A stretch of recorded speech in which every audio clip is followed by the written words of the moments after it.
नमस्कार, मैं हूं डॉक्टर पार्थ और आज मैं आपको लेकर के आया हूं मैसूर राज्य में। जी हाँ, ये मैसूर राज्य का दूसरा वीडियो है और आज हम लोग मैसूर राज्य में हैदर अली की पृष्ठभूमि को जानेंगे और देखेंगे कि किस प्रकार से एक सिपाही के पद पर भर्ती हुआ व्यक्ति धीरे धीरे अपनी काबिलियत के दम पर एक बादशाह बन गया, यानी एक राजा बन गया। ये अलग बात है कि उसने अपने आप को कभी राजा कहा नहीं, लेकिन वो राजा बना और ये सब मात्र उसकी काबिलियत की बदौलत था। और इसमें भी आश्चर्य की बात तब और हो जाती है जब हमें ये पता चलता है कि हैदर अली एक निरक्षर व्यक्ति था, यानी हैदर अली एक अनपढ़ व्यक्ति था। जब भी हम सल्तनत काल को सुनते हैं, सल्तनत काल यानी कि गौरी के भारत में आगमन के बाद से जो काल प्रारंभ होता है और 1526 तक पानीपत के प्रथम युद्ध तक जो काल रहता है, या यूं कहें तो 1192 के तराइन के द्वितीय युद्ध के बाद से जो काल प्रारंभ होता है, जो समय 1192 से लेकर 1526 तक के काल के समय को हम सल्तनत काल के नाम से जानते हैं। सल्तनत काल में हमें पता चलता है कि एक सबसे पढ़ा लिखा शिक्षित व्यक्ति है जिसका नाम है मोहम्मद बिन तुगलक। लेकिन जब हम तुगलक साम्राज्य को पढ़ते हैं और उसमें हम मोहम्मद बिन तुगलक को पढ़ते हैं तो हमें पाते हैं कि उसकी नीतियां कहीं न कहीं गड़बड़ निकल गई। हो सकता है वो बहुत ज्यादा पढ़ा लिखा रहा हो, लेकिन उसके कार्य सारे असफल रहे। उसने जितनी भी योजनाएं चलाई वो सब की सब पूरी तरह से फेल रही। इसलिए इतिहास में उसे कुछ खास महत्व नहीं दिया गया। लेकिन वही जब हम आते हैं मुगलिया सल्तनत में और हम एक अनपढ़ आदमी को देखते हैं जिसका नाम अकबर है, तब हम देखते हैं कि अकबर की सारी नीतियां ही सर्वोच्च कोटि की रही। उसका पूरा साम्राज्य उसने स्वयं से बनाया, उसे पुश्तैनी कुछ नहीं मिला। यहां तक कि जब उसका राज्याभिषेक 1556 में होता है तो कालान और पंजाब में वो भी एक नीम के पेड़ के नीचे बैठाकर राज तिलक कर दिया जाता है। और इसका कारण यह है कि उस समय भारत के सबसे बड़े सेनापतियों में से एक हेमचंद्र विक्रमादित्य यानी हेमू से उसे पानीपत का द्वितीय युद्ध लड़ना है। ये पानीपत का द्वितीय युद्ध उसके दादा बाबर द्वारा लड़े गए पानीपत के प्रथम युद्ध से कहीं ज्यादा कठिन था। कारण ये था कि उसमें बाबर अनुभवी था, बाबर ने एक बेहतरीन सेना तैयार की थी। लेकिन ये पानीपत का द्वितीय युद्ध जो था, इसमें अकबर अनुभवहीन था। मात्र एक छोटा सा 13 से 14 साल का एक बालक था जो अपने संरक्षक बैरम खान के चाहने से मात्र पानीपत का द्वितीय युद्ध लड़ रहा था। लेकिन सौभाग्य ने उसका साथ दिया और अकबर पानीपत के द्वितीय युद्ध को जीता। और सिर्फ जीता ही नहीं, उसके बाद उसने मुड़कर फिर कभी नहीं देखा और 1605 तक वो निर्विवाद रूप से शासन करता रहा और अपने साम्राज्य का विस्तार करता रहा और अपने साम्राज्य में बेहतरीन व्यक्तियों को रखता रहा। अलग अलग धर्मों की चर्चाएं होती रही, अलग अलग लोग उसके दरबार में रहते रहे। उसके नवरत्नों में से ज्यादातर हिंदू ही थे, चाहे वो बिरबल रहे हों, चाहे वो तानसेन रहे हों, चाहे वो मान सिंह रहे हों, चाहे वो टोडरमल रहे हों, ये सारे नाम हिंदुओं के ही थे। वो जानता था कि कट्टरता कभी व्यक्ति को ऊंचाइयों पर नहीं ले जाती। उसने राजपूतों से वैवाहिक संबंध बनाए और उसने मुगलिया सल्तनत की ऊंचाइयों को छुआ। इसके विपरीत कि वो अनपढ़ था, उसने अनपढ़ वाला कोई भी गुण जाहिर नहीं किया। लेकिन वहीं मोहम्मद बिन तुगलक ने वो सारे गुण जाहिर किए अनपढ़ों वाले, जबकि वो पढ़ा लिखा और विद्वान व्यक्ति था। अब आप सोच रहे होंगे कि इन सारी बातों का यहां से क्या लेना देना। यहां से लेना देना यह है कि आज हम जब हैदर अली को पढ़ने जा रहे हैं, तब भी हमें ये बात जाननी है कि हैदर अली भी एक अनपढ़ व्यक्ति है और वो मात्र अपनी काबिलियत के दम पर सेना में भर्ती होता है और 20 साल तक वो सैनिक के पद पर कार्य करता है। और एक समय ऐसा आता है कि उसके सेनापति की निगाह उस पर पड़ती है और डिंडी गुल का उसे फौजदार नियुक्त कर दिया जाता है। फौजदार नियुक्त होने के बाद ही वो तुरंत इतने बेहतरीन कार्यों को करता है और कुछ समय में ही वो पूरे राज्य की सत्ता का आधिकारिक मालिक हो जाता है। तो ये कथा है एक काबिलियत एक की, ये कथा है एक काबिल इंसान की। तो आज हम उसी को बेहतरीन और सिस्टमैटिक ढंग से पढ़ने जा रहे हैं। हम पढ़ेंगे हैदर अली को।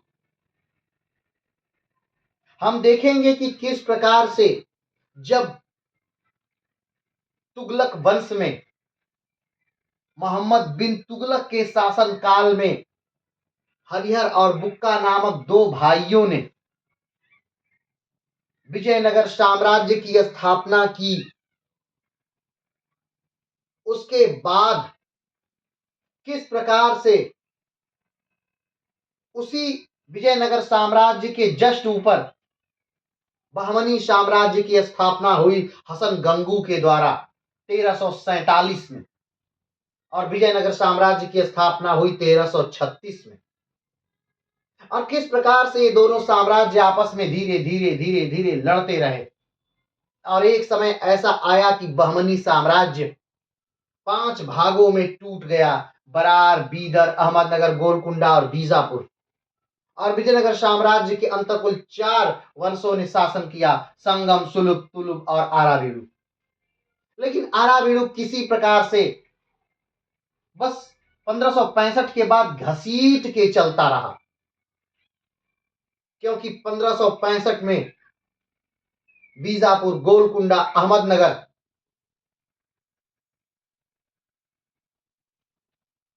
और बीदर ने, इन 4 राज्यों ने मिलकर के विजयनगर साम्राज्य पर आक्रमण किया और पूरी तरह से विजयनगर साम्राज्य की राजधानी को तहस नहस करके जला दिया।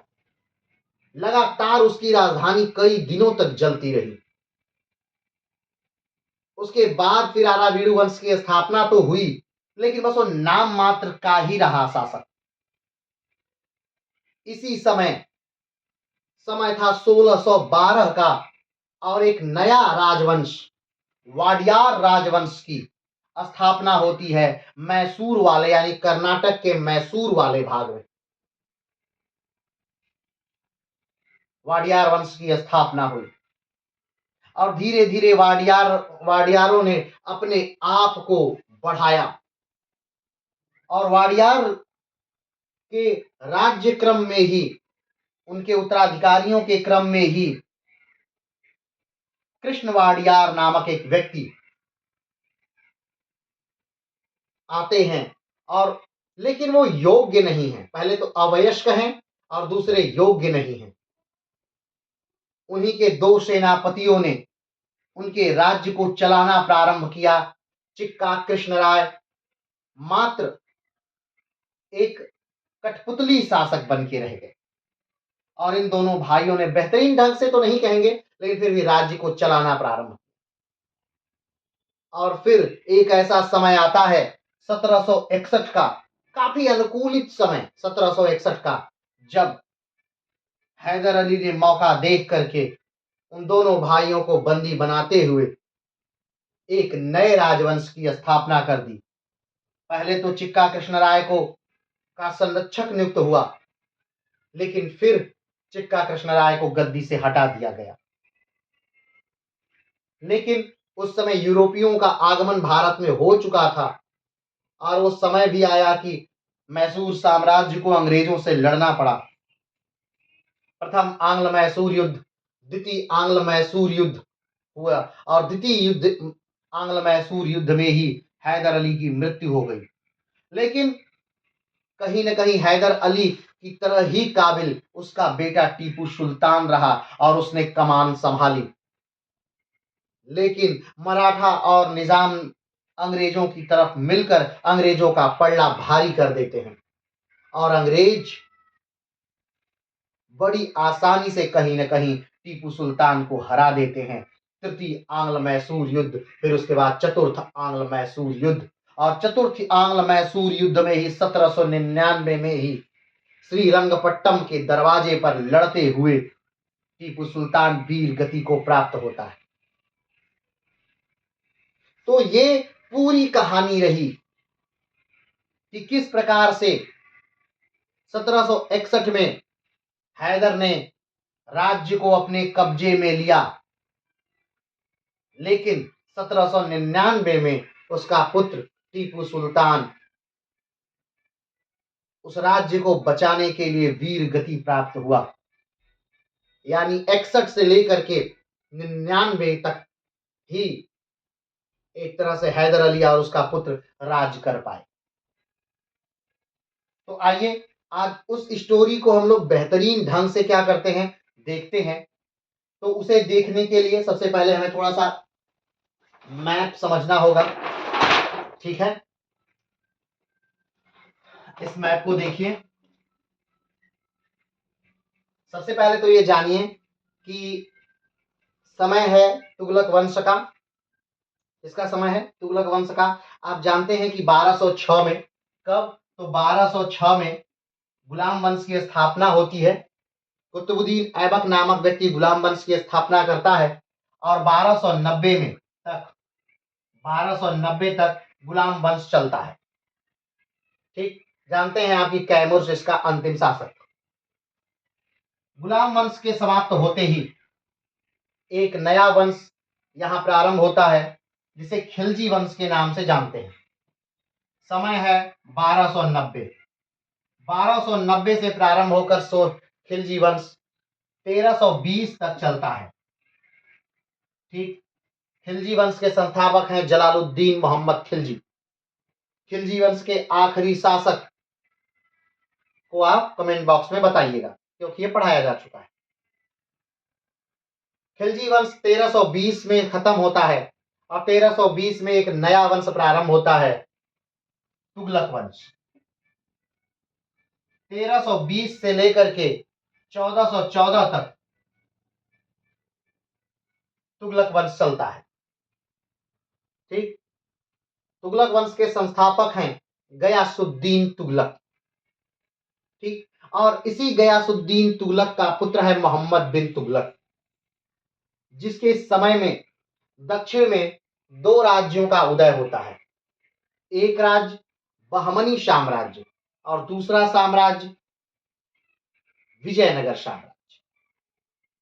ठीक, पहले जिस साम्राज्य की स्थापना होती है वो है विजयनगर साम्राज्य 1336 और दूसरा जिस साम्राज्य की स्थापना होती है वो है बहमनी साम्राज्य 1347।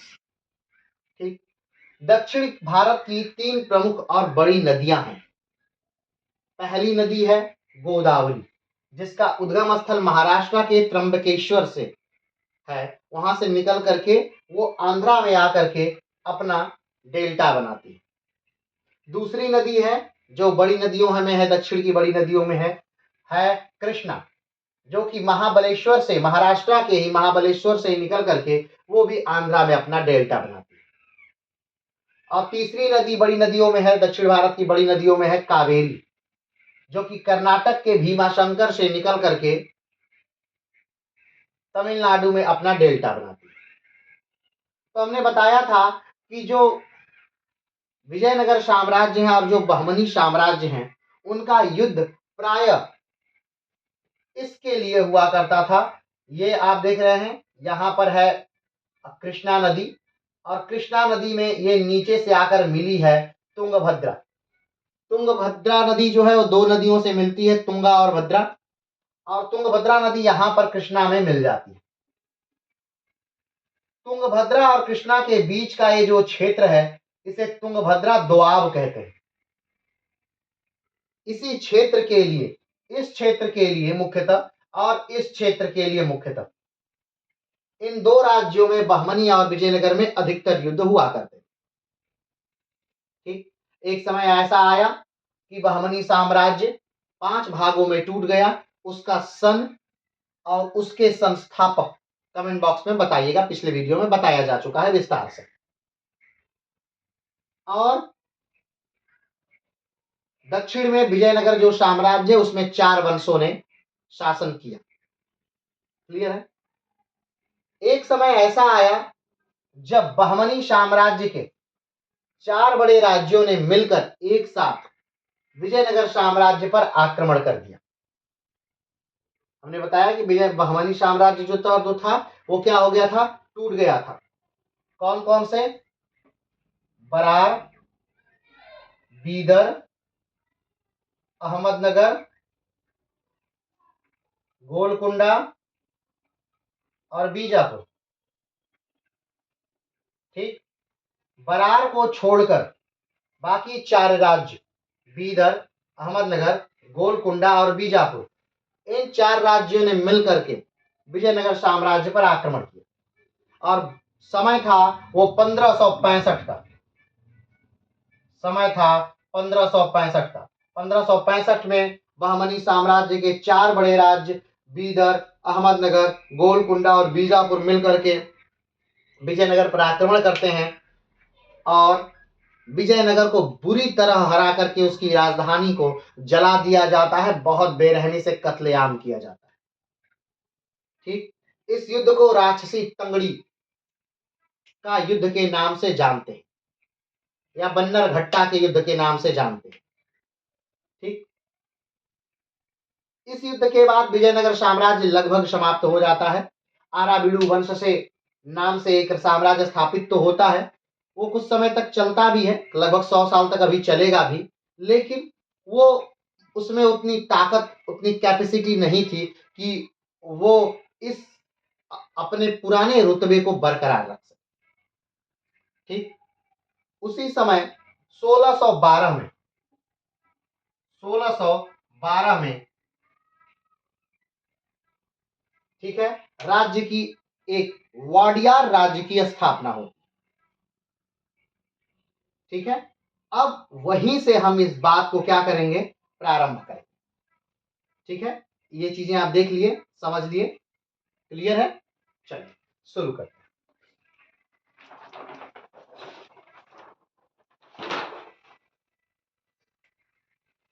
अभी तक जितने राज्यों का उदय हुआ था, बंगाल, अवध, हैदराबाद, इन सारे राज्यों को स्थापित करने वाले मुगलों के सामंत थे। हमने पहले बताया आपको कि 1707 में औरंगजेब की मृत्यु के बाद धीरे धीरे मुगलिया सल्तनत ढहने लगी और मुगलिया सल्तनत के ढहने के समय ही अनेक राजवंशों का उदय होता है, जैसे अवध, बंगाल, हैदराबाद, अनेक राज्यों का उदय हो रहा है। लेकिन एक बात इसमें ध्यान देने वाली है कि जितने भी राज्यों का उदय हो रहा है, उन राज्यों को बनाने वाले जो व्यक्ति हैं, चाहे वो मुर्शीद कुली खान हो या कोई और, ये सारे लोग जो हैं ये कहीं न कहीं मुगलिया सल्तनत के ही सामंत हैं। लेकिन अभी जिस वंश को हम पढ़ने जा रहे हैं, मैसूर को, उसको स्थापित करने वाला व्यक्ति मुगलिया सल्तनत का सामंत नहीं है। ठीक, यानी मैसूर को स्थापित करने वाला व्यक्ति, मैसूर साम्राज्य को स्थापित करने वाला व्यक्ति हैदर अली जो है वो मुगलिया सल्तनत का सामंत नहीं है। ठीक है, चलिए आगे बढ़ते हैं। लेकिन मैसूर साम्राज्य के साथ ऐसा नहीं हुआ था। मैसूर साम्राज्य का उदय वाडियार वंश से होता है। मैसूर साम्राज्य का उदय किससे हो रहा है? वाडियार वंश से। वाडियार वंश की स्थापना कब होती है? 1612 में वाडियार वंश की स्थापना होती है। कौन करता है? वेंकट द्वितीय। वेंकट द्वितीय वाडियार वंश की स्थापना करते हैं। और अंतिम शासक कौन है वाडियार वंश का? कृष्णराज या फिर चिक्का कृष्णराज, यानी 1612 से लेकर 1761। 1761 बड़ा बेहतरीन समय है, अभी हम उसके बारे में बात करेंगे। किसी भी नए राज्य की स्थापना के लिए 1761 का समय बहुत ही बेहतरीन है। क्या कारण था कि 1761 का समय इतना बेहतरीन है? तो आइए बात करेंगे। चलिए आगे बढ़ते हैं। मैसूर साम्राज्य का उदय किससे होता है? वाडियार वंश से। इसी वाडियार वंश में अंतिम जो राजा हैं वो कृष्णराज आएंगे, चिक्का कृष्णराज। और इन्हीं को अपदस्थ करके हैदर अली राजा बनता है 1761 में। अब बात आती है कि 1761 में ही क्यों बनता है, तो उसका भी कारण है। 1761 में ही राजा बनने का कारण है, उस कारण को हम आगे डिस्कस करें। अहमदनगर, बीजापुर, गोलकुंडा, बीदर की संयुक्त सेनाओं ने मिलकर 1765 में विजयनगर साम्राज्य पर आक्रमण किया। ठीक, हमने बताया कि तुगलक शासनकाल के दौरान मोहम्मद बिन तुगलक के समय कई राज्यों का उदय हुआ था और कई सारे यात्री भी आए थे भारत में। ठीक, पहली बार जो आभासी मुद्रा या कागजी मुद्रा का जो प्रचलन हुआ था इसी तुगलकी शासन के दौरान ही हुआ था, जो असफल रहा। चलिए उस पे अभी हम नहीं जाएंगे, अभी हम इस पे बात करें। तो बहमनी साम्राज्य और विजयनगर साम्राज्य, दो राज्यों का क्या हो रहा है? उदय हो रहा है। बहमनी साम्राज्य के संस्थापक हैं हसन गंगू। ठीक, और जो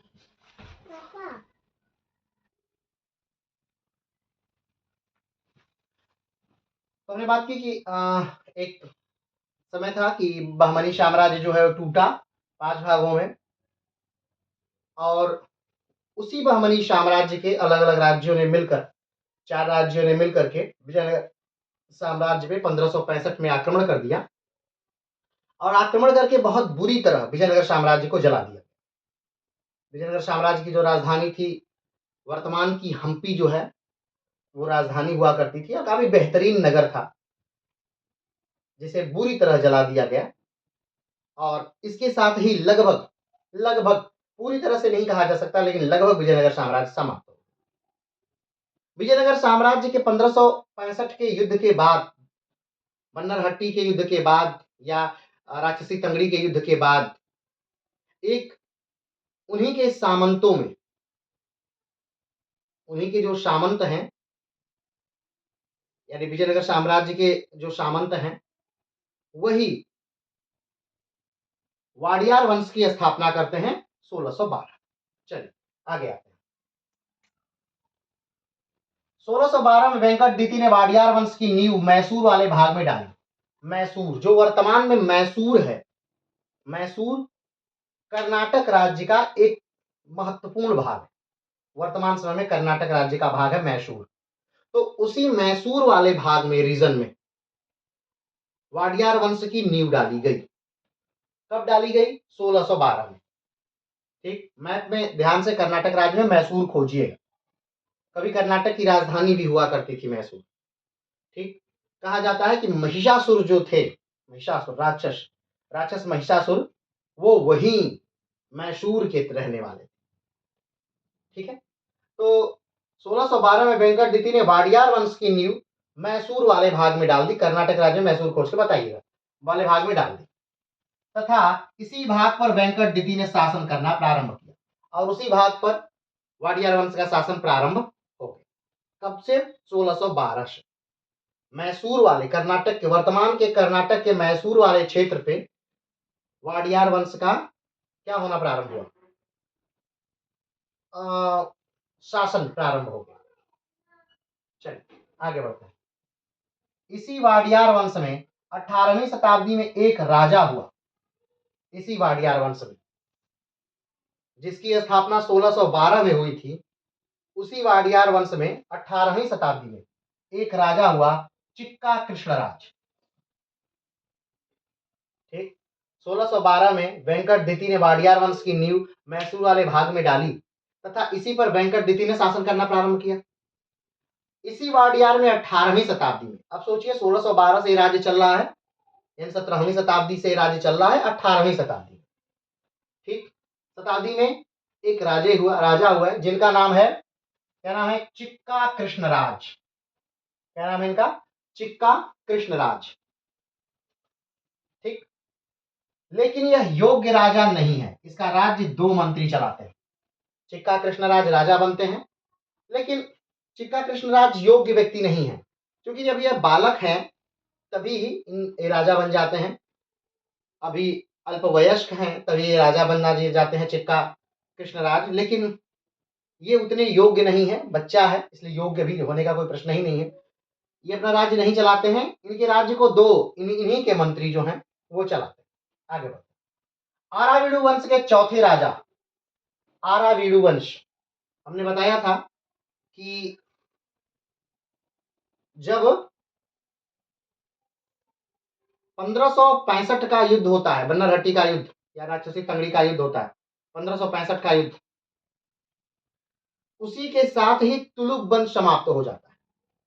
तुलुक वंश क्या है? विजयनगर साम्राज्य के अंतर्गत एक तुलुक वंश है।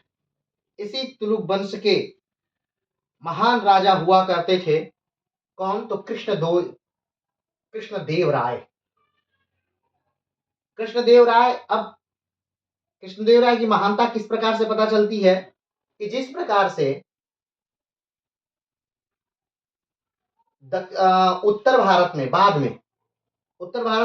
में अकबर और उनके नवरत्न आएंगे, अकबर और बीरबल के किस्से मशहूर हैं उत्तर भारत में, उसी प्रकार कृष्णदेव राय और तेनालीराम के किस्से दक्षिण भारत में मशहूर हैं। ये वही कृष्णदेव राय। जब बाबर भारत पर आक्रमण करने आता है, उस समय उसकी जो आत्मकथा है तुझके बाबरी, उसमें वो कृष्णदेव राय के बारे में लिखता है और कहता है कि भारत के सबसे महान राजा जो हैं वो कृष्णदेव राय है। तो आप समझ सकते हैं कि कृष्णदेव राय जो हैं वो किस वंश से हैं? तुलुक वंश से। और तुलुक वंश के पहले भी विजयनगर साम्राज्य के कई वंश चल चुके हैं, जैसे संगम वंश, फिर उसके बाद सुलुक वंश, फिर तुलुक वंश, और जो अंतिम वंश चलता है वो आरावीडु वंश है। तो इसी आरावीडु वंश के जो राजा हैं, चौथे राजा विनय कांता द्वितीय, जिनका शासनकाल 1586 से लेकर 1614 तक है, इन्हीं के सामंत थे कौन? वाडियार। इन्हीं विनायक कांता द्वितीय के सामंत हैं कौन? वाडियार। और इन्हीं के समय में, किसके समय में? विनय कांता द्वितीय के समय में, यानी 1586 से लेकर के 1614 के बीच में वाडियार वंश की स्थापना कर देते हैं 1612 में, विनायक कांता के ही सामंत। क्लियर है? एक वाडियार वंश की क्या कर देते हैं? स्थापना कर देते हैं।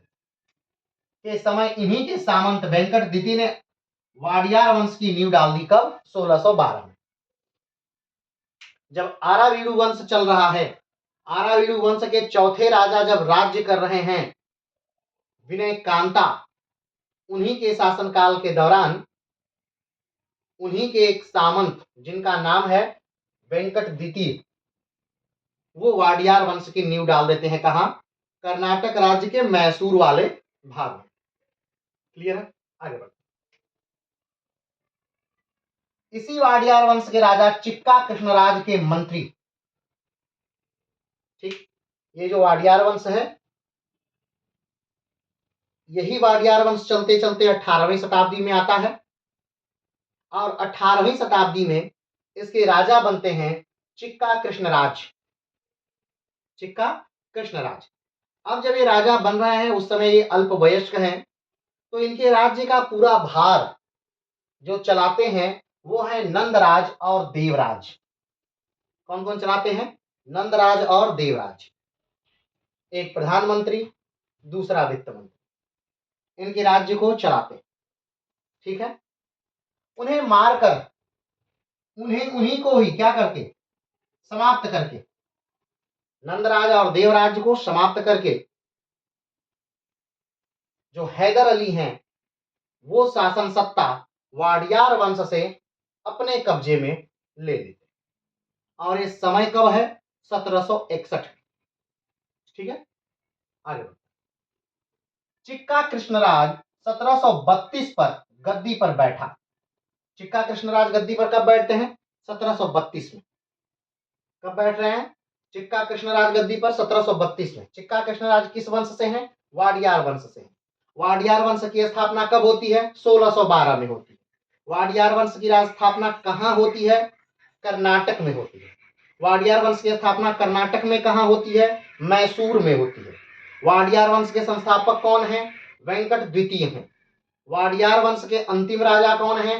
कृष्णराज है, यानी अभी तक के अंतिम राजा। उसके बाद भी जब टीपू सुल्तान को मार दिया जाता है तो फिर से वाडियार वंश का शासन स्थापित कर दिया जाता है अंग्रेजों द्वारा, जो मात्र कठपुतली था, और उनके द्वारा जबरदस्ती करके सहायक संधि भी स्वीकार करवा दिया जाता है मैसूर को। 1799 तक मैसूर, जब तक टीपू सुल्तान जीवित रहता है, सहायक संधि स्वीकार नहीं करता है। लेकिन जब टीपू सुल्तान को मार दिया जाता है, या टीपू सुल्तान जब मर जाता है 1799 में श्रीरंगपट्टम पर लड़ते हुए, उसके बाद अंग्रेजों ने इन्हें क्या कर दिया? सहायक संधि स्वीकार करने पर विवश कर दिया। ठीक है। तो चिक्का कृष्णराज 1732 में गद्दी पर बैठा। फिर से बात करते हैं। चिक्का कृष्णराज जो है वो किस वंश से हैं? तो वाडियार वंश से हैं। वाडियार वंश की स्थापना कब हुई है? 17वीं शताब्दी में हुई है। कब? 1612 में। कहाँ हुई है? वर्तमान कर्नाटक में हुई है। कर्नाटक में कहाँ हुई है? तो मैसूर वाले राज्य एरिया में हुई है। उसके संस्थापक कौन है? वेंकट द्वितीय हैं। वेंकट द्वितीय जो हैं वो किस वंश के, विजयनगर के किस वंश के शासनकाल के समय है? तो आरावीडु वंश के शासनकाल के समय है। उस समय जब वेंकट द्वितीय ने वाडियार वंश की स्थापना 1612 में की, उस समय आरावीडु वंश के चौथे राजा शासन कर रहे थे। तो उस समय आरावीडु वंश के चौथे राजा शासन कर रहे थे, जिनका नाम विनयकांता था। विनयकांता द्वितीय था, चौथे राजा शासन कर रहे थे। और उन्हीं के सामंत थे वेंकट द्वितीय, यानी वाडियार उन्हीं के क्या है? सामंत हैं। किसके सामंत हैं? विजयनगर साम्राज्य के का जो चौथा वंश शासन कर रहा है, आरावीडु।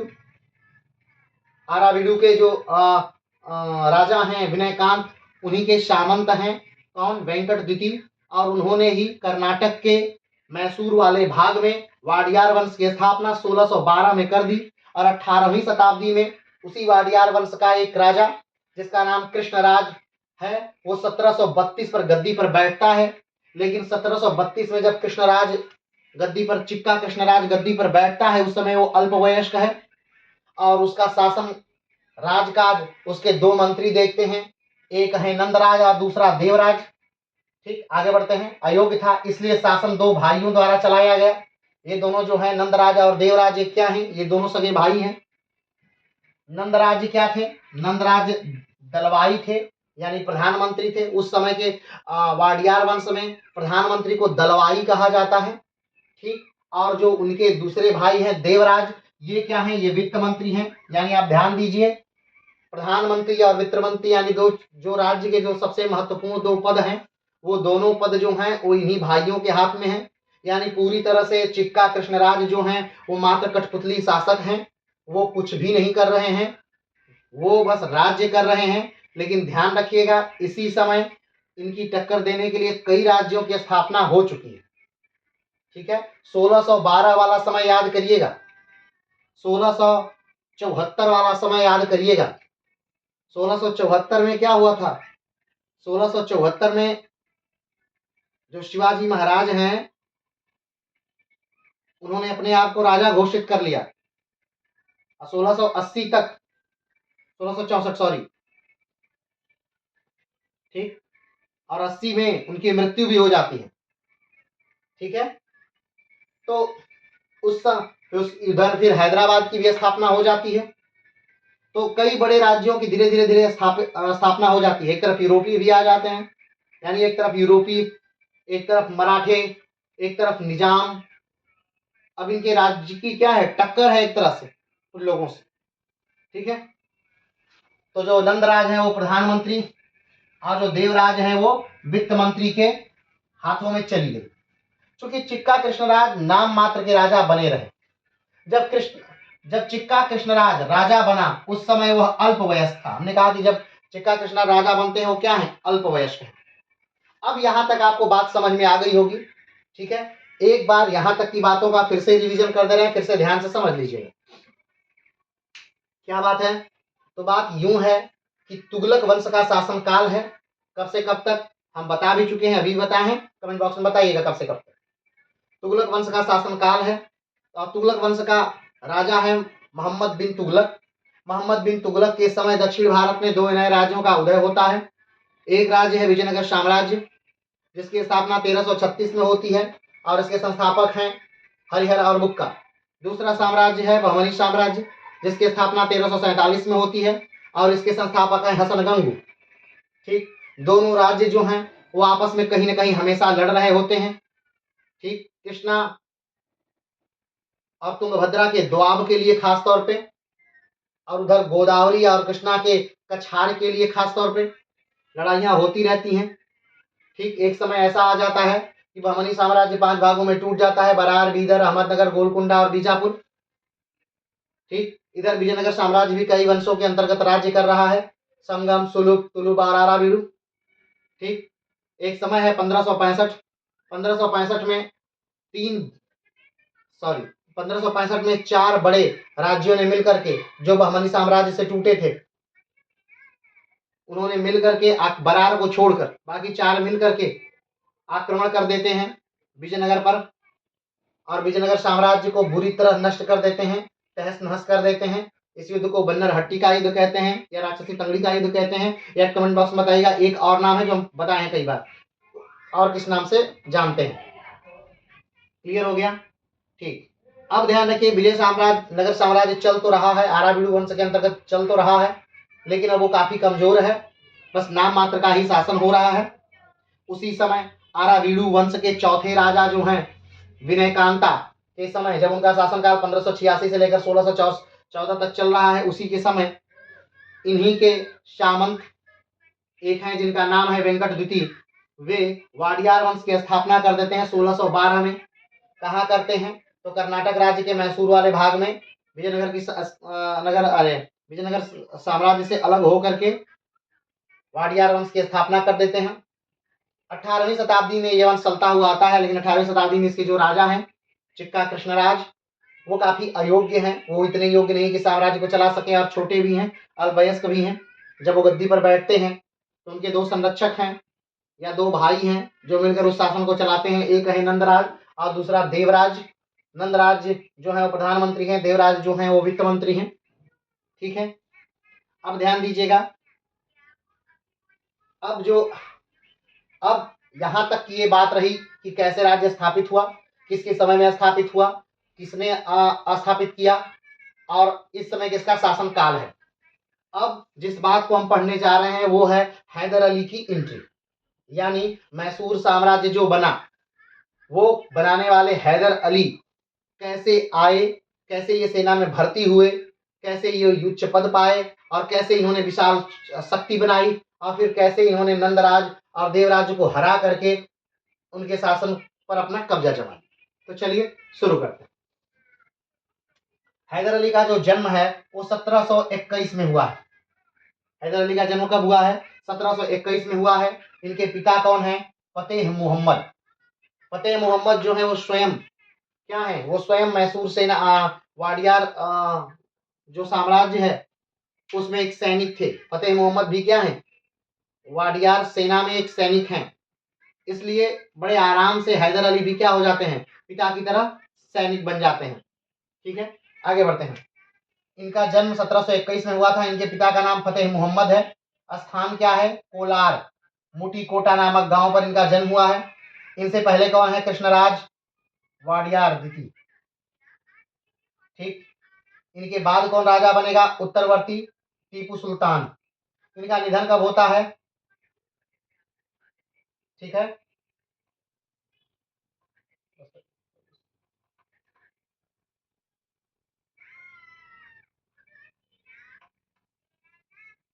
1782। ठीक है, आगे बढ़ते हैं। इनका पूरा नाम क्या है? निधन इनका 1782 में हो रहा है। ठीक है, पूरा नाम इसका इनका है सम उल मुल्क आमिर उद्दौला। इनके नाम में हम थोड़ा सा इनके निधन में हम थोड़ा सा कंफ्यूज हैं, इसे हम अगले वीडियो में बता देंगे। ठीक है, इनका जो पूरा नाम है वो क्या है? शम उल मुल्क आमिर उद्दौला नवाब हैदर अली खान बहादुर। ये किसका पूरा नाम है? तो ये नाम है हैदर अली का। क्या नाम है पूरा नाम? शम उल मुल्क आमिर उद्दौला नवाब हैदर अली खान बहादुर। आगे बढ़ते हैं। इनकी समाधि कहाँ है? श्रीरंगपट्टनम में, कर्नाटक में। कर्नाटक के श्रीरंगपट्टनम में इनकी समाधि है। सिर्फ उन्हीं की समाधि नहीं है, एक बिल्डिंग है उसके अंतर्गत है, उसी में टीपू सुल्तान, हैदर अली और टीपू की माँ, तीनों लोगों की समाधि एक साथ ही बनी हुई है। ठीक है, इस वीडियो के साथ हम एक लिंक जोड़ देंगे, उसमें डिस्क्रिप्शन में आप देख लीजिएगा उस लिंक को खोल करके कि उनकी समाधि कैसी है, कहाँ है। आगे बढ़ते हैं। इनके जो पुत्र हैं वो टीपू सुल्तान है। हैदर अली के पुत्र का क्या नाम है? टीपू सुल्तान। फिर से देखिए, जन्म हुआ है 1721। पिता है फतेह मोहम्मद, स्थान कोलार मुटीकोटा नामक गांव। पूर्ववर्ती इनके कौन है? कृष्णराज वाडियार द्वितीय। उत्तरवर्ती कौन है? टीपू सुल्तान। निधन इनका कब होता है? 1782 कर्नाटक। पूरा नाम क्या है? सम उल मुल्क आमिर उद्दौला नवाब हैदर खान बहादुर। कहा जाता है कैंसर से इनकी मृत्यु हुई थी हैदर अली के। आगे बढ़ते हैं। समाधि श्रीरंगपट्टनम में इनकी समाधि है, कर्नाटक में ही। इनके पुत्र कौन है? तो टीपू सुल्तान इनके पुत्र। ठीक है, ये संक्षिप्त की है हैदर अली की। तो आइए अब विस्तार से हैदर अली के बारे में हम जानते हैं कि किस प्रकार से हैदर अली वाडियार वंश में एक सैनिक के पद पर भर्ती होते हैं और फिर से वहां के सर्वे सर्वा बन जाते हैं। चलिए, 1759 में हैदर अली ने मराठा को बेंगलुरु में हराया था। 1759 में जब हैदर अली ने मराठों को क्या किया? हराया था। उस समय मराठों को 1761 से पहले मराठों को हराना असंभव जैसा था। ठीक है, लेकिन 1759 में हैदर अली जब अभी वाडियार वंश के अंतर्गत एक सैनिक ही हैं, तब उन्होंने अपने नेतृत्व में, ठीक है, एक अपने नेतृत्व में उन्होंने क्या किया था? हराया था मराठों को। तब एक हराया था, इसलिए राजा ने हैदर अली को नवाब ऑफ मैसूर की उपाधि दी थी। जब 1759 में इन्होंने मराठों को क्या किया था? हराया था। 1759 मराठों में शासनकाल किसका है? याद करिए, मराठों में शासनकाल है उस समय बाजीराव के पुत्र का, यानी कि नाना साहेब का। नाना साहब या बालाजी बाजीराव, जिनका नाम है बालाजी बाजीराव, 1740 से लेकर के 1761 तक बालाजी बाजीराव का शासन रहा और जिनके शासनकाल में पानीपत का तृतीय युद्ध होता है। 1761 में बालाजी बाजीराव की मृत्यु भी हो जाती है। 1761 में युद्ध के बाद मराठा साम्राज्य का पतन भी प्रारंभ हो जाता है। तो उससे पहले 1761 से पहले ही, उस समय ही नाना साहब का शासन है, यानी बाजीराव के जो पुत्र हैं उनका शासन है, शासनकाल है 1759 में। और उस समय ये मराठा साम्राज्य को हरा देते हैं। हमें नहीं करेंगे मराठा साम्राज्य को हरा दिया, नहीं, उनकी एक टुकड़ी उन्होंने भेजी और उससे इन्होंने क्या किया? परास्त किया। कहाँ? बेंगलुरु में हराया था। इसलिए इनको क्या दिया गया? हैदर अली को इनको उपाधि दी गई। क्या? नवाब ऑफ मैसूर की उपाधि दी। राजा साहब ने इनको नवाब ऑफ मैसूर की उपाधि दी। राजा साहब ने नहीं दी, खासतौर पे इनको नंदराज ने दी, जो प्रधानमंत्री हैं उन्होंने इनको उपाधि दी। और ये कहीं ना कहीं नजर में आते हैं। आगे बढ़ते हैं। हैदर अली ने कर्नाटिक वार के समय फ्रेंच का साथ दिया था। कर्नाटिक वार जब हो रही है और ये राजा जब बन जा रहे हैं हैदर अली, तो उन्होंने किसका साथ दिया? फ्रेंच का साथ दिया। इसलिए फ्रेंच से हैदर अली से काफी नजदीकियां थी और फ्रेंच से टीपू सुल्तान की भी काफी नजदीकियां बनी रही और ये नजदीकियां टीपू सुल्तान के राज्य के अंत के साथ तक बनी रहेंगी। ठीक है, आगे बढ़ते हैं।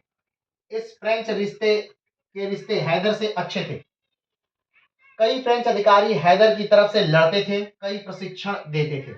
हैदर की सेना में भी कई फ्रेंच अधिकारी थे जो उनकी सेना में लड़ते भी थे, और कई फ्रेंच प्रशिक्षक थे जो कि हैदर की सेना को प्रशिक्षण देते थे, उन्हें ट्रेंड करते थे यूरोपीय पद्धति पर या फ्रेंच पद्धति पर ट्रेंड करते थे।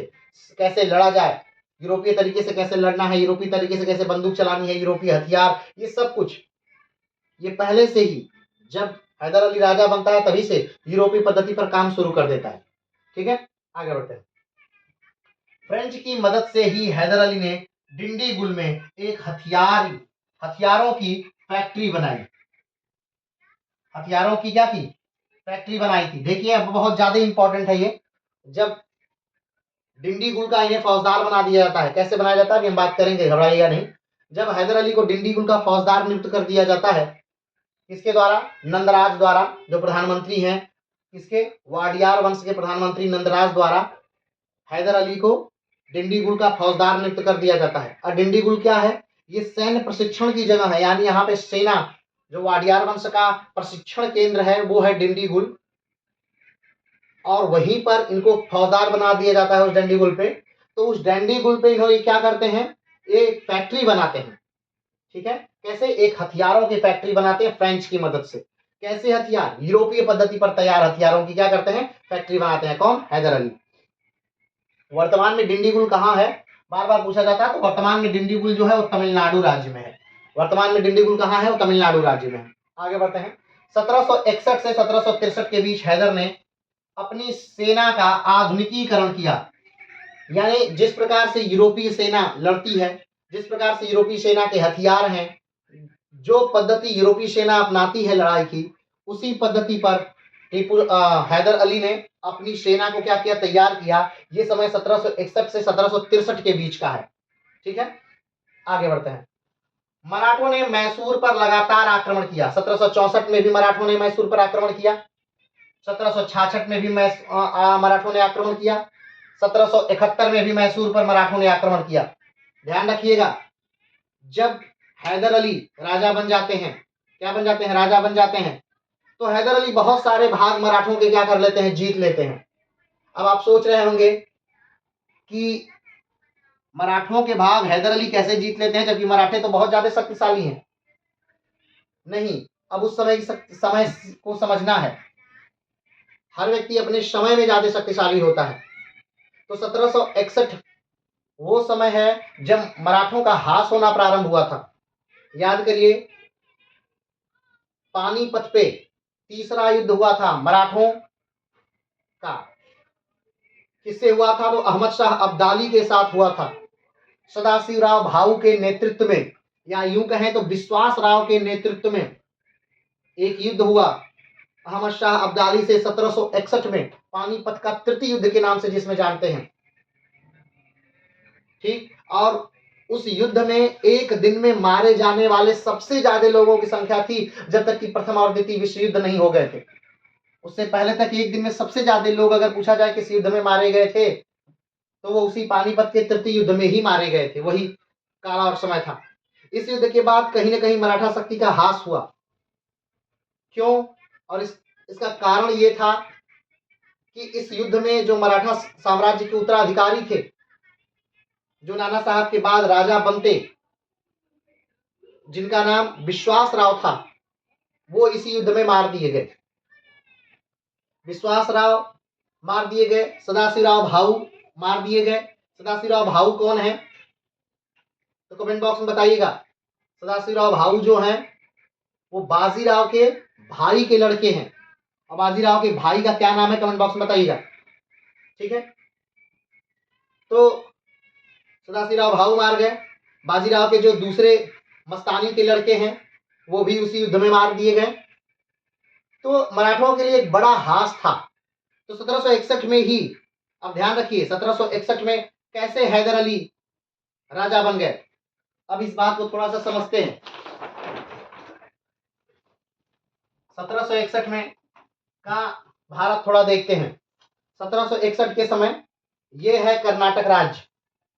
आप देख रहे हैं ये वाला क्या है, ये पूरा जो राज्य आपको दिख रहा है ये पूरा कर्नाटक है, ठीक है, वर्तमान कर्नाटक राज्य है। अब क्या हो रहा है कि आप देखेंगे कर्नाटक के ऊपर ये जो पूरा क्षेत्र था ये सब मराठों का था, ठीक। कर्नाटक के बगल में ये आंध्र प्रदेश और तेलंगाना वाला क्षेत्र जो था वो निजाम का था, ठीक है। अब कर्नाटक राज्य जो स्वयं था वो कर्नाटक राज्य स्वयं राज्य भी राज्य था, यानी कर्नाटक राज्य है उसमें मैसूर राज्य अपना अलग है, कर्नाटक राज्य अलग है, ठीक। और उसी में कहीं ना कहीं यूरोपीय हैं जो कर्नाटक वार लड़ रहे हैं उस समय। तो अब उस समय ये कैसे राजा बन गए, उसका कारण था कि जो हैदराबाद राज्य था यहाँ उत्तराधिकार का युद्ध चल रहा है, यानी राजा कौन बनेगा, एक राजा मर गए हैं उनके उत्तराधिकार का युद्ध चल रहा है, कौन राजा बनेंगे। जो कर्नाटक राज्य है ये वाला भाग जो कर्नाटक राज्य है यहाँ भी कहीं ना कहीं क्या चल रहा है, उत्तराधिकार का युद्ध चल रहा है कि कौन राजा बनेगा, ठीक। जो मराठा है, मराठा 1761 के युद्ध के बाद एक अल्पवयस्क व्यक्ति के नेतृत्व में है, माधवराव के नेतृत्व में है, और माधवराव का संरक्षण कौन कर रहे हैं, रघुनाथ राव। और रघुनाथ राव खुद क्या बनना चाहते हैं, खुद राजा बनना चाहते हैं, ठीक है। तो वहां भी कहीं ना कहीं लड़ाई चल रही है मराठों में भी, और मराठे स्वयं 1761 के युद्ध के बाद बहुत ज्यादा क्षीण हो चुके हैं। और अगला यूरोपीय, तो यूरोपीय यहाँ पर क्या कर रहे हैं, लड़ रहे हैं, कौन कौन, फ्रेंच और अंग्रेज, फ्रेंच कंपनी और ईस्ट इंडिया कंपनी, ये दोनों लड़ रही हैं।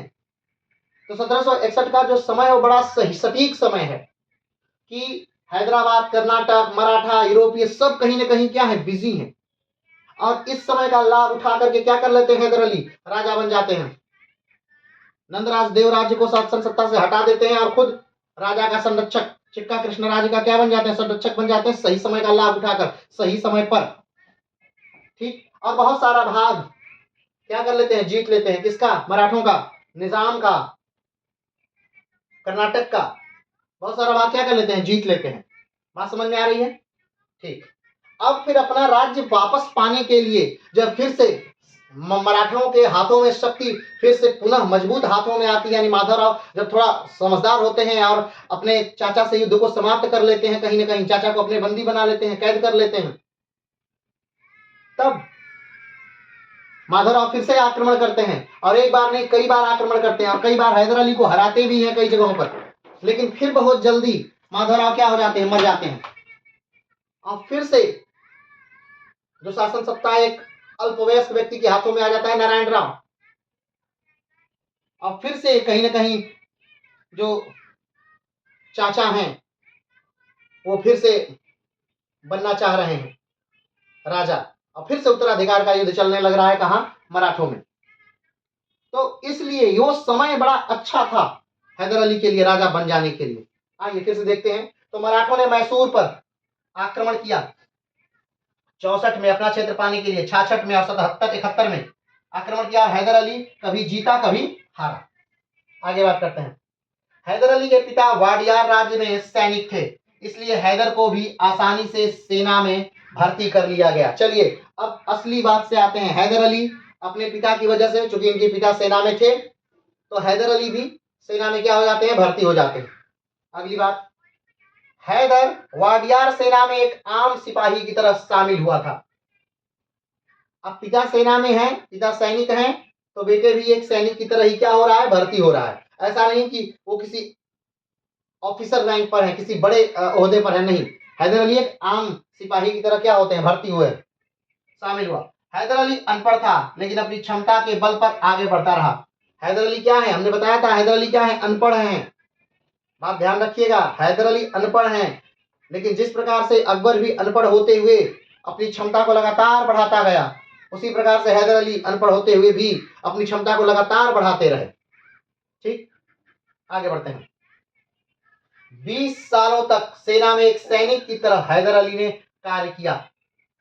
20 साल, सोचिए 20 साल एक काफी लंबा समय है, और 20 साल तक हैदर अली ने मात्र क्या किया, सेना में सैनिक के तौर पर कार्य किया और ये साल उनके बर्बाद नहीं रहे। इसमें उन्होंने सीखा सेना का दांव पेच, उन्होंने जाना कि फ्रेंच पद्धति कितनी महत्वपूर्ण है, यूरोपीय पद्धति कितनी महत्वपूर्ण है, कितनी जरूरी है युद्धों में आज यूरोपीय पद्धति। ठीक, उन्होंने सीखा ये सारी चीजें, शासन करना, नियंत्रण करना। एक सैनिक बनकर जब आप किसी चीज को देखते हैं तो आप ग्राउंड की बातों को समझ सकते हैं। तो उन्होंने वो देखा, वो जाना और सीखा। आगे बढ़ता रहा। डिंडीगुल एक सैन्य प्रशिक्षण केंद्र था। हैदर फौजदार बनते ही अंततः उसके कार्य से प्रभावित होकर नंदराज ने उसे, ठीक है, 1755 में, अब 20 वर्ष तक हैदर अली क्या रहे, एक सैनिक के तौर पर वाडियार वंश में सेवा दिए। लेकिन धीरे धीरे उनकी काबिलियत, भाई जिसमें काबिलियत है तो लोग उसे जानेंगे ही। तो एक समय ऐसा आया कि जो सेनापति हैं, कौन, नंदराज, नंदराज की नजर पड़ती है हैदर अली पे और कहते हैं भाई ये काबिल आदमी है। तो हैदर अली को नंदराज जो है वो 1755 में, ठीक, कब, 1755 में डिंडीगुल का क्या बना देते हैं, फौजदार बना देते हैं। 1755 में नंदराज को डिंडीगुल का फौजदार बना दिया गया। किसके द्वारा, नंदराज द्वारा। किसको, हैदर अली को। हैदर अली को नंदराज ने 1755 में डिंडीगुल जो वर्तमान तमिलनाडु में है उसका फौजदार नियुक्त कर दिया। और डिंडीगुल जो स्थान था वहां प्रशिक्षण दिया जाता था सैनिकों को। आगे बढ़ते हैं। हैदर ने खांडे राव नाम के ब्राह्मण को अपना मुख्य सलाहकार बनाया। अब ध्यान दीजिएगा, अनपढ़ था अकबर, लेकिन वो अनपढ़ होते हुए भी अपने आगे पीछे तमाम विद्वानों को रखता था, वो विद्वानों की इज्जत करता था और उनसे चीजों को सीखता था। सेम बात यहां हैदर अली में भी है। हैदर अली खुद अनपढ़ हैं लेकिन अपना मुख्य सलाहकार किसे नियुक्त कर रहे हैं, उस समय के सबसे बड़े पंडित को, जिनका नाम क्या है, खांडे राव नाम के ब्राह्मण को अपना मुख्य सलाहकार बनाया। अब ध्यान दीजिए, यहाँ ये किसी मुसलमान को भी अपना सलाहकार बना सकते थे, लेकिन ध्यान रखिएगा यहाँ कहीं जात पात नहीं है, यहाँ कहीं धर्म का आडंबर नहीं है। एक ब्राह्मण हैदर अली का मुख्य सलाहकार है। क्यों, इसलिए नहीं कि वो ब्राह्मण है, इसलिए कि वो विद्वान है। तो एक विद्वान व्यक्ति को जरूरत थी हैदर की, और हैदर मुसलमान होते हुए भी एक विद्वान ब्राह्मण को अपना क्या बनाते हैं, मुख्य सलाहकार बनाते हैं। क्लियर है। 1755 में नंदराज ने इनको क्या कर दिया, डिंडीगुल का फौजदार बना दिया। ये डिंडीगुल का फौजदार ज्यों बने क्यों, इन्होंने क्या किया, 1755 में ही खांडेवाल को अपना क्या बना दिया, मुख्य सलाहकार नियुक्त कर दिया।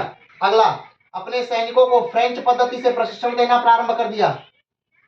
अपने क्या कर दिया, अपने सैनिकों को फ्रेंच पद्धति से क्या किया, प्रशिक्षण देना शुरू कर दिया। अगला, हैदर अली ने, डिंडीगुल एक सैन्य प्रशिक्षण केंद्र था, हैदर फौजदार बनते ही कुछ प्रमुख कार्य करते हैं। हैदर अली कुछ प्रमुख कार्य करते हैं, उनमें से पहला कार्य है कि खांडेवाड़ को, ब्राह्मण को अपना मुख्य सलाहकार बनाया। दूसरा, अपने सैनिकों को फ्रेंच पद्धति से प्रशिक्षण देना प्रारंभ कर दिया। अगला, 1555 में हैदर ने फ्रांसीसियों की मदद से डिंडीगुल में आधुनिक शस्त्रागार की स्थापना की। ध्यान दीजिएगा, 1555 में ही वो आदमी डिंडीगुल का फौजदार नियुक्त होता है। 1515 में ही वो डिंडीगुल में आधुनिक शस्त्रागार बना देता है, 1555 में ही। यानी समय, अब वो जानता है कि जितना समय बर्बाद करना था वो कर चुका है, अब उसके पास इतना समय नहीं है कि उस समय को क्या करे, वो बर्बाद करे। तो बर्बाद नहीं करता है, उस समय को बर्बाद वो नहीं कर रहा है। ठीक, उस समय को क्या नहीं कर रहा है, बर्बाद नहीं कर रहा है। तो 1755 में ही वो तुरंत फ्रांसीसियों की मदद से डिंडीगुल में क्या बना दे रहा है, कारखाना बना दे रहा है। ठीक कर दिया। अगला, इस समय मैसूर की राजधानी श्रीरंगपट्टम थी। मैसूर की राजधानी क्या है, रंगपट्टम है। मैसूर यानी हैदर अली की राजधानी नहीं है, बात कर रहे हैं। मैसूर पूरा जो साम्राज्य है, या वाडियार वंश का जो साम्राज्य है, उसकी राजधानी कहाँ है, श्रीरंगपट्टम है। और जब हैदर अली को लगता है कि वह आर्थिक रूप से और सैनिक सत्ता से मजबूत हो गया है, तब वह श्रीरंगपट्टम पर क्या कर देता है, आक्रमण कर देता है। जब हैदर अली को क्या लग रहा है कि वो उसने अपने सैनिकों को आर्थिक रूप से मजबूत कर दिया, सैनिक क्षमता से मजबूत कर दिया, हर तरह से अपने राज्य को समृद्ध कर लिया। मात्र एक फौजदार बनने के बाद जब उसे लगा कि वो पूरी तरह से अब ताकतवर हो गया है, कि वो राज्य पर आक्रमण करके, राजधानी पर आक्रमण करके राजधानी को जीत सकता है, तब वो राजधानी पर क्या, श्रीरंगपट्टम पर क्या कर देता है, आक्रमण कर देता है। ठीक, आक्रमण कर देता है। हैदर ने नंदराज पर आक्रमण कर उसे कैद कर लिया। पहला कार्य नंदराज ने क्या किया, शासन सत्ता को कौन चला रहे थे, यही नंदराज और देवराज चला रहे थे, और इन्होंने नंदराज को ही क्या कर लिया, कैद कर लिया। हैदर ने नंदराज को कैद किया, फिर देवराज को कैद किया, फिर राजा साहब को भी हटा दिया। तो हैदर 1761 में राजा चिक्का कृष्णराज का संरक्षक बन गया। हैदर अली ने कहा कि देखिए भाई, नंदराज जी इनके संरक्षक थे, देवराज जी संरक्षक हैं, अब से 1761 से मैं राजा का संरक्षक हूं। ठीक, क्लियर है, बात समझ रहे हैं। और 1761 में ही फिर वो राजा को हटा भी देता है, कहते हैं राजा साहब अब बहुत समय हो गया, अब थोड़ा सा विश्राम करिए, राजा को हटा भी देता है। अब थोड़ा सा यहां तक की बातों को समझिए।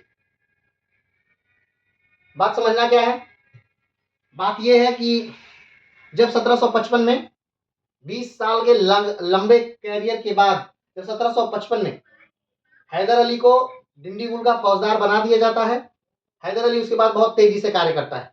वो डिंडीगुल में आधुनिक शस्त्रागार डालता है, वो अपने सैनिकों को आधुनिक प्रशिक्षण दिलवाता है, वो फ्रेंच को अपने यहाँ प्रशिक्षक नियुक्त करता है, वो आधुनिक हथियारों को खरीदता है, आधुनिक हथियार उसके कारखाने में भी बन रहे हैं, अपनी सैनिक क्षमता को मजबूत करता है। 1759 में आपने पहले ही देखा कि 1759 में वो मराठों को हरा दे रहा है, इसका मतलब वो योग्य सेना नायक भी अब महसूस कर रहा है, वो योग्य सेना नायक भी है। अब जब उसे लगा कि नहीं मैं तैयार हूं, तब उसने 1761 में क्या कर दिया, वाडियार पर आक्रमण कर दिया। वाडियार वंश का उस समय राजधानी कहाँ थी, तो श्रीरंगपट्टम थी वाडियार वंश की राजधानी। वाडियार वंश पर आक्रमण कर देता है, जो श्री नंद हैं, नंदराज, उनको अपने कब्जे में कर लेता है, उनको कैद कर लेता है, और अपने आप को कह देता है कि मैं चिक्का कृष्णराज का क्या हूं, तो संरक्षक हूं। और कुछ समय बाद वो चिक्का कृष्णराज को भी क्या कर देता है, हटा देता है। यानी देख लीजिए, मात्र 5 वर्षों में 1755 से 1760 तक उसने सब कुछ समाप्त कर दिया। ठीक है, यानी पूरा सब पूरे राज्य को अपने कंट्रोल में कर लिया मात्र 5 वर्षों में। ये बहुत बड़ी बात है। एक फौजदार उसे बनाया जाता है, और फौजदार बनते ही उसने पूरे राज्य को अपने कंट्रोल में कर लिया। आगे बढ़ते हैं। 1761 में हैदर राजा को गद्दी से हटाकर खुद राजा बन गया। 1761 में क्या करता है, पहले तो जब राजा जब वो नंद को हटाता है तो कहता है कि नहीं हम राजा के क्या है, संरक्षक हैं। लेकिन 1761 में फिर राजा को भी क्या कर देता है, चिक्का कृष्णराज को हटा देता है, राजा पद से ही हटा देता है। इस अस्थिर समय का लाभ उठाकर, अस्थिर समय क्यों 1761 अस्थिर समय क्यों, अस्थिर समय इसलिए क्योंकि जो हैदराबाद है, यानी निजाम जो है वो कहीं ना कहीं उलझे हुए हैं अपने उत्तराधिकार के युद्ध में। जो कर्नाटक राज्य है वो उलझा हुआ है उत्तराधिकार के युद्ध में। जो अंग्रेज हैं वो लड़ रहे हैं फ्रांसीसियों से, उसमें उलझे हुए हैं। और जो मराठा हैं वो 1761 का पानीपत का तृतीय युद्ध हारे हुए हैं बुरी तरह से, और स्वयं वो भी कहीं ना कहीं उत्तराधिकार के युद्ध में, चाचा और भतीजा इस समय उत्तराधिकार के युद्ध में कहीं ना कहीं उलझे हुए हैं। तो इस समय उनके चारों तरफ के जो लोग हैं वो क्या है, उलझे हुए हैं। हैदराबाद उलझा हुआ है, महाराष्ट्र उलझा हुआ है, दक्षिण भारत उलझा हुआ है, और यूरोपीय भी उलझे हुए हैं। तो इस समय का लाभ उठाकर वो क्या बन गया, राजा बन गया। ठीक है, इस अस्थिर समय का लाभ उठाकर हैदर अली ने अनेक छोटे छोटे राज्यों को क्या कर लिया, जीत लिया। अब जब सब लोग व्यस्त हैं तो ये कह रहा है कि भाई अब सब लोग व्यस्त है तो व्यस्त रहो, और ये अभियान करता है, सैनिक अभियान, और जगहों को जीतता है। जैसे मैं कनारा को जीत लिया, मालाबार को जीत लिया, बदनपुर को जीत लिया, सेरा को जीत लिया, बूटी को जीत लिया, बल्लारपुर को जीत लिया, रायदुर्ग को जीत लिया, चित्तल दुर्ग को जीत लिया। 1761 में राजा बनते ही इसने इतने सारे जगहों को जीत लिया। अब इसमें से कोई निजाम का है, कोई मराठों का है, कोई कर्नाटक का है, कोई किसी का है, कोई किसी का है, अलग अलग क्षेत्रों को क्या कर लिया, जीत लिया। अब बाद में मराठे भी आक्रमण करेंगे, जब मराठे स्टेबल होंगे, ठीक है, तब मराठे भी आक्रमण करेंगे इन पर, लेकिन अभी तो फिलहाल के लिए ये जीत ही गया। आगे ये सारे राज्य विस्तार हैदर अली का प्रारंभिक राज्य विस्तार था। मराठा, हैदराबाद और अंग्रेज तीनों हैदर की ताकत से भयभीत थे, क्योंकि हैदर अली एक बेहतरीन सेनापति बनकर क्या किया था, उभर चुका था। ठीक बात समझे। अब चलिए पूरी बातों को एक एक बात में, एक छोटी सी बात में, माने एक बात में इनको देख लेते हैं पूरे बातों को। सबसे पहली बात क्या कि जो तुगलक वंश है, तुगलक वंश में कई राज्यों का जन्म होता है दक्षिण भारत में। एक राज्य जो है वो कौन है, तो आइए इसको मिटा ही देते हैं।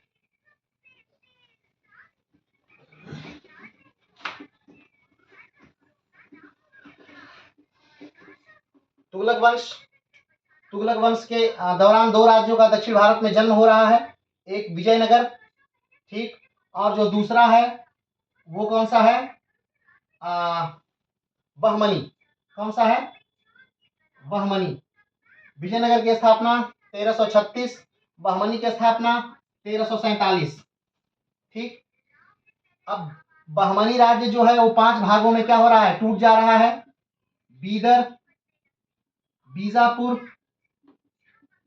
बीजापुर, गोलकुंडा,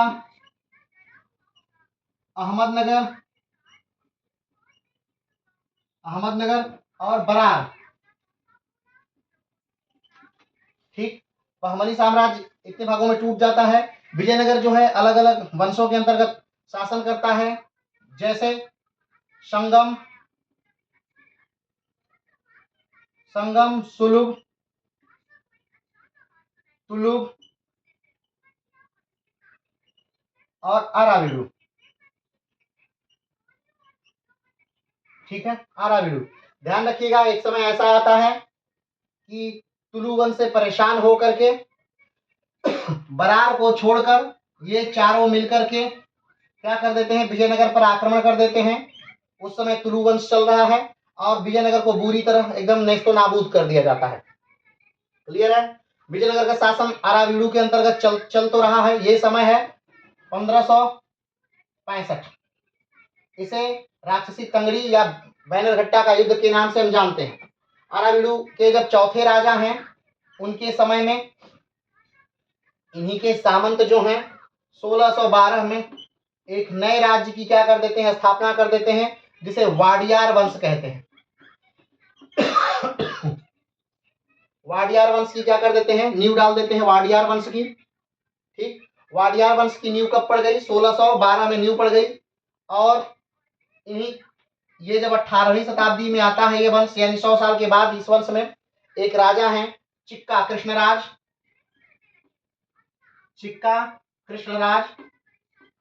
राजा हैं, लेकिन इनके हाथों में शासन सत्ता नहीं है। दो भाई जो हैं इनकी शासन सत्ता को क्या करते हैं, चलाते हैं। एक नंदराज और दूसरे कौन है, देवराज। एक नंदराज, दूसरा कौन है, देवराज। ठीक है।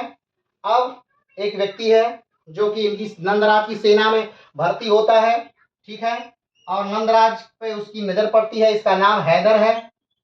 क्या नाम है, हैदर है। हैदर को डिंडीगुल का क्या बना दिया जाता है, फौजदार बना दिया जाता है। डिंडीगुल का क्या बना दिया गया, फौजदार बना दिया गया हैदर को। और हैदर 1761 में स्वयं को क्या कर देता है, वहां का राजा घोषित कर देता है। नंदराज को कैद में डाल देता है। चिक्का कृष्णराज को गद्दी से हटा देता है और 1761 से हैदर अली का शासन क्या होता है, प्रारंभ हो जाता है। हैदर अली शासन करना शुरू कर देता है। राजा बनते ही बहुत सारे मराठों के भागों को, निजाम के भागों को हैदर अली क्या करता है, कब्जा करता है। तो आज ये द्वितीय भाग था किसका, मैसूर साम्राज्य का। कल हम फिर से प्रस्तुत होंगे कि किस प्रकार से अब ये डायनेस्टी आगे बढ़ती है, किस प्रकार से फिर से इस पे मराठा आक्रमण करते हैं, किस प्रकार ये फिर से मराठों से हारता है, अंग्रेज फिर किस प्रकार से इस पर आक्रमण करते हैं, किस प्रकार से निजाम को इनसे डर लगता है, निजाम उत्तरी सरकार वाला जो तट है वो अंग्रेजों को दे देते हैं, बस इसलिए कि अंग्रेज जो हैं वो रक्षा करें हैदर अली से उनकी। किस प्रकार से हैदर अली की मृत्यु होती है, किस प्रकार से उनका बेटा टीपू सुल्तान गद्दी पर बैठता है, किस प्रकार से टीपू सुल्तान सहायक संधि को स्वीकार नहीं करता है, और किस प्रकार से टीपू सुल्तान लड़ते लड़ते श्रीरंगपट्टम के दरवाजे पर 1799 में मर जाता है। यानी एक साम्राज्य 1761 से लेकर के 1799 तक किस प्रकार से चलता है मैसूर साम्राज्य, जो कर्नाटक के वर्तमान मैसूर में स्थापित होकर के चलता है वाडियार वंश को समाप्त कर करके। ठीक है, तो चलिए आज के लिए इतना ही, फिर मिलते हैं एक नए वीडियो में, तब तक के लिए नमस्कार।